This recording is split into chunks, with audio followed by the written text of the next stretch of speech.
안녕하십니까. 보일러 시작에서 끝까지 오늘은 세 번째 이야기를 하겠습니다. 주로 하향식 배관과 상향식 배관에 있어서 주의할 점 또는 개통도를 통해서 여러분들과 소통을 한번 해보도록 하겠습니다.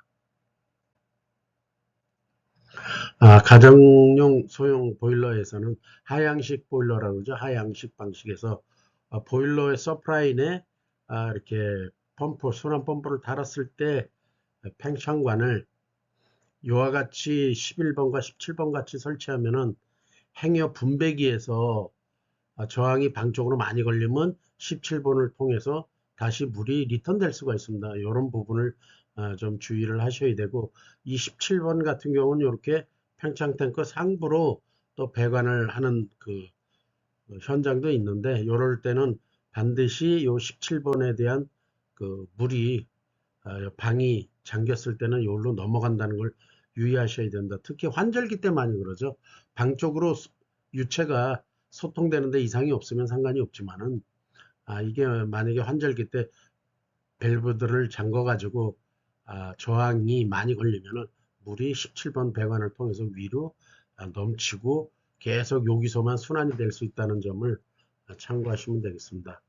또한 요즘 현장에 가보면 많이 있는 그 순환 펌프를 방 쪽으로 미는 방법이 있는데, 이 부분은 앞으로 지양을 해 주십시오. 웬만하면 이렇게 설치하시면 난방이 안 되는 건 아닌데 여러 가지로 문제점이 있다고 봐야겠죠. 뭐 팽창관이나 보충수관은 뭐 현장에 맞게 설치하시면 되지만, 만약에 여기 그 펌프를 갖다가 방 쪽으로 하부에서 보일러 하부 환수관 방향에서 이렇게 펌프를 방 쪽으로 이렇게 물을 밀다 보면 난방이 안 되는 것이 아닙니다. 난방은 되게 됩니다. 난방은 되는데 문제가 좀 예전 모양 보일러 쪽으로 방향을 틀거나 서플라인에 설치하지 했을 때보다는 좀 방이 덜 뜨뜻하다고 느낄 수가 있습니다. 왜냐하면 우리가 서울에서 부산이나 부산에서 서울 가는데 지방도 국도 고속도로가 있습니다. 근데 굳이 지방도를 통해서 늦게 갈 이유가 없죠. 어차피 가는 거라면 고속도로를 통해서 가는 게 좋은 건데, 이 방법은 난방이 안 되는 게 아니고 이거는 하자 부분에 대한 문제입니다. 이건 나중에 제가 별도로 이 부분에 대해서 설명을 한번 제가 이 동영상을 통해서 드리겠지만, 이렇게 만들어진 유래가 있습니다. 원인이 왜 이렇게들 시공을 하는지 이 유래가 있으니까 그거는 그때 가서 말씀을 드리도록 하겠습니다. 하향식 보일러 똑같습니다. 요거는 이제 팽창관을 어떻게 설치하느냐에 대해서 설명한 건데, 만약에 이렇게 방 쪽으로 했을 때 모든 순환 펌프는 펌프가 당기는 부분에 연결하는 거와 토출 부분에 연결하는 건 차이가 있습니다. 그리고 이럴 때 항시 이게 그 보충수관하고 연결된 것보다 상부로 이렇게 팽창관이 연결됐을 때는 이 펌프 전후단의 위치에 따라서 물이 팽창 탱크로 넘치는 현상이 날 수가 있으니까 그 부분을 유념하시라는 이야기입니다. 또한 오른쪽 이 그림은 펌프를 이렇게 보일러 쪽으로 일반적으로 서프라인에다 달아서 보일러 쪽으로 미는 그 시공한 데가 어쩌다 가끔 있습니다. 근데 이렇게 시공하는 거는 조금 요거는 아까 요렇게 왼쪽에 요렇게 시공하는 것보다, 펌프를 요런 방향으로 시공하는 것보다 더 문제가 있는 거죠. 그러니까 이런 시공은 절대 하시면 안 된다고 생각합니다. 요게 어쩌다 보면 이런 설비가 있어요. 제가 한번 고쳐본 적이 있기 때문에. 제가 그 전세를 들어갔는데 세 사는 집을 이렇게 배관을 했더라고요. 방이 안 뜨뜻해서 보니까. 그래서 뜯었던 기억이 있어서 그렇습니다. 다음으로 이제 요거는 상향식인데, 여기 지금 나와 있는 방법은 일반적인 방법이죠. 그래서 팽창 탱크 연결하는 거 하고 그러니까 보충수관 연결하는 거, 팽창관 연결하는 거, 요것만 주의를 하시면 됩니다. 요거에 따라서 많이 문제가 있을 수 있으니까 요 부분만 주의하시면 특별한 내용은 없습니다. 항시 펌프 토출축에다가 연결을 하시면은 큰 문제는 없습니다. 근데 이 펌프 리턴 환수관 쪽에다 연결하면 팽창관 쪽으로 물이 오바이트 할 수가 있어요. 그래서 그 부분만 조심하면 됩니다. 여기 오른쪽은 정상적인 우리가 순환 펌프 설치인데 이때도 마찬가지입니다.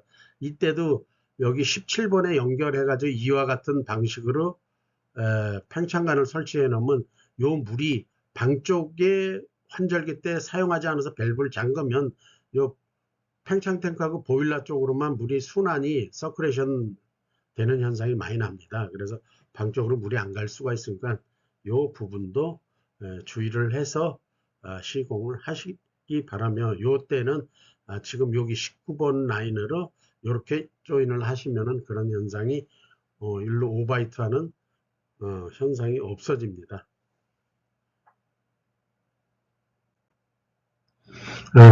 상향식 보일러 이렇게 설치하는 방법인데, 만약에 요와 같은 방법으로 설치했을 때 17번처럼 조인할 때 아까 얘기했지만 오바이트 할 수 있다고 그랬죠. 요 때는 여기 10번 밸브 있는 요 부분과 요 팽창 탱크와의 요 높이가 1m 이상 설치했을 때는 큰 문제가 없지만은 요 이하로 설치했을 때는 물이 오바이트 하는 경우가 있고, 상향식에서는 극히 오바이트 하는 경우가 많지는 않습니다. 그리고 여기 18번과 같이 요 U 트랩 형식을 쓴 이유는 뭐냐면, 우리가 상향식을 하면 2층이 따뜻하고 1층은 춥습니다. 왜? 보통 우리가 보일러를 가동하다가 그냥 놔두면은 자연순환이 되죠. 2층은 밀도 차이에 의해서 자연순환이 되기 때문에 보일러를 가동할 때는 1, 2층이 같이 들어가지만은 정지했을 때는 2층으로 자연순환이 돼서 더운 물이 글로 가서 식기 때문에 1층은 춥고 2층은 따뜻한 현상이 나타나는 겁니다. 그래서 보일러가 정지됐을 때 자연순환이 이루어지지 않게 하려면 이렇게 18번 그림에서처럼 U밴드, 1m 이상의 U밴드나 체크 밸브를 설치하면 됩니다. 체크 밸브.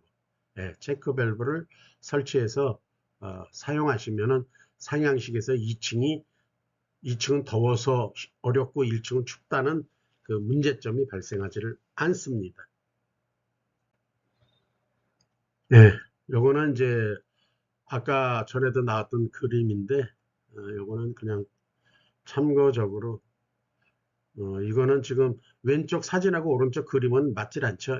요게 원래 표준도에 나와 있는 배관 방식인데, 이렇게 하는 게 정석이고, 왼쪽에 나와 있는 건 일반적으로 많이 쓰는 방식입니다. 펌프를 환수축에 달아가지고 보일러 쪽으로 이렇게 물을 밀어주는 거죠. 요건 이제 하이 리미트 컨트롤이라 해서 순환 펌프를 동작시키는 센서죠. 요 센서도 이 배관, 공급 배관에서 많이 떨어지면 떨어질수록 오차가 심하기 때문에 물이 부글부글 끓죠. 오차가 심화되는 건 이 보일러 물이 끓는 현상이 나타날 수 있어요. 그거는 여기 온도 센서가 감지를 너무 늦게 해서 그러는 거니까, 가능하면 이 배관에 맞게 설치를 하셔서 이루어질 수 있도록 하시면 되겠습니다. 이제 여지껏은 이제 소형 보일러에 대한 어떤 개통도라든가 상향식, 하향식에 대한 문제점, 펌프의 위치, 설치 위치라든가 그때에 발생할 수 있는 문제점에 대해서 얘기했는데, 이번에는 각 가정용 보일러에 대한 금액, 비용 대비를 한번 해봤습니다. 첫째, 전기 보일러, 기름 보일러, 가스 보일러, 연탄 보일러. 요즘 워낙 연료비가 많이 나와가지고 올라가지고 너무 많이 나오죠. 저도 기절할 뻔했는데, 자, 연탄 보일러가 가장 싸죠. 어차피 발열량 기준으로 환산한 거니까 4시간 운전했을 때 참고로 보시면 되겠습니다. 연탄 보일러가 제일 좋고, 그 다음에 전기 보일러입니다. 전기 보일러도 누진제인데 300kg 이하로 썼을 때를 기준으로 한 겁니다. 그 다음에 기름 보일러. 기름 보일러도 지금 내려가고 있고, 가스 보일러가 가장 비싸죠. 이건 어쩔 수 없는 상황입니다. 네, 지금까지 소형 보일러에 대한 내용을 가지고 말씀을 드렸습니다. 궁금한 점이나 알고 싶은 더 큰 내용이 있으면 이렇게 이쪽으로 질문을 해 주시거나 전화를 해 주시면 제가 나름대로 시간 나는 대로 설명을 드리겠습니다. 감사합니다.